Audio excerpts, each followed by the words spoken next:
احمد فراز نے کہا تھا، ان بارشوں سے دوستی اچھی نہیں فراز، کچا تیرا مکان ہے کچھ تو خیال کر۔ اس شعر کی اصل تصویر دیکھنا ہو تو کراچی کو دیکھیے، جہاں بارش ہوتے ہی سڑکوں پر پانی جمع ہونا، ٹریفک کا جام ہو جانا، بجلی کا غائب ہو جانا، درختوں، کھمبوں اور ہورڈنگز کا سڑکوں پر گر جانا معمول کی بات ہے۔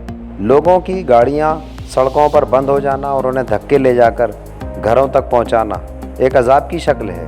موجودہ سندھ حکومت جو 12 سال سے مسلسل اقتدار میں ہے، صوبائی دارالحکومت کراچی کے ساتھ اس کی بے اتنائی اور بد انتظامی نے اہل شہر کو ایک مصیبت میں مبتلا کیا ہوا ہے۔ بلدیہ کراچی کے میئر کہتے ہیں کہ فنڈز نہیں ملتے، سندھ حکومت کہتی ہے کہ فنڈز جاری کر دیے، بلدیہ والے کہتے ہیں اختیار نہیں، سندھ حکومت کہتی ہے کہ سارے اختیار دیے ہوئے ہیں۔ عوام کو ان سے غرض نہیں، عوام کو تو اپنا مسئلہ حل ہوتا دکھائی دینا چاہیے۔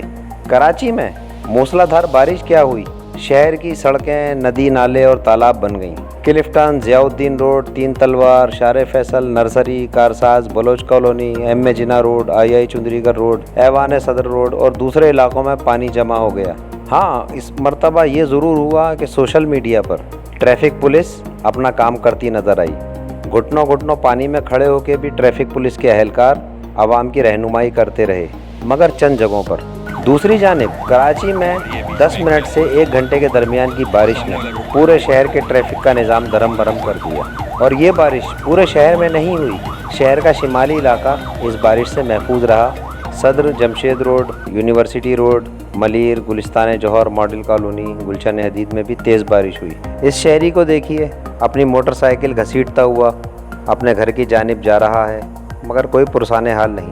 آخر اس شہر کے ساتھ ایسا کب تک ہوتا رہے گا؟ یہ شہر 65 سے 70% ریونیو ملک کے لیے اکٹھا کرتا ہے اور صوبے کے لیے 85 سے 90%، مگر اس شہر کو ملتا کیا ہے؟ یہ سوال مسلسل کراچی کے شہریوں کو پریشان کرتا ہے۔